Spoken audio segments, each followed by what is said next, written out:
Hello everyone, Bill Goss here from the Elite Publishing Academy, and I hope you're having a fine day.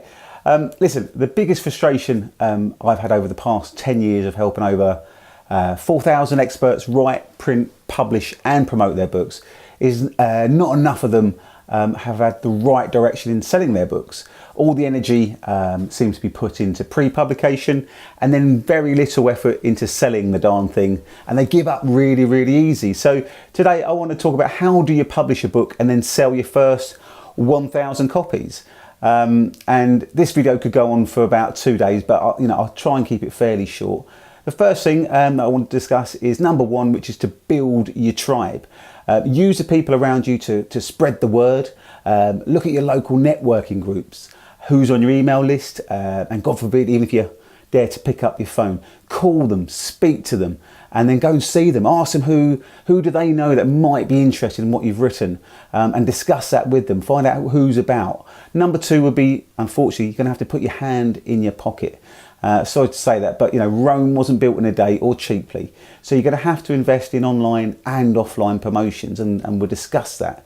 Number three is keep the buzz going. Find new reasons and angles to promote your book. There's a natural tendency for books to generate the most interest just before and at the date of publication. Interest normally then wanes in a curve as the weeks and months tick by. So you need to figure out ways to keep your book fresh. Last time I checked, Romeo and Juliet was still selling strongly, I think over 400 years later. So old Bill Shakespeare there had a knack there, didn't he, of writing good content and making it relevant. So how can you keep your book relevant and fresh in the eyes of your particular reader and community?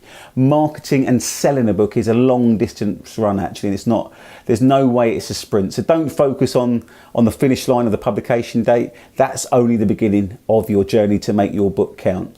Listen, this is my favourite subject, and I have had enough authors getting frustrated over the years as they aren't selling enough books and then services and products thereafter. So what I'm going to be doing is I'll be hosting a live webinar with my very special guest, Mr. Paul Mort, on Wednesday the 13th of March. Click on the link that's situated on the page, join us, and we will show you how you publish a book and sell your first 1,000 copies. Paul himself has just published his book. He's sold over 1,850 copies in just 6 weeks using his own techniques, and is also selling high-end programs that help his clients as well. So it all starts with the book. So join me and my good friend Paul on the live webinar on Wednesday the 13th of March. Click on the link that's situated somewhere on this page and join us, and we'll show you how you publish a book and sell your first 1,000 copies. Over and out.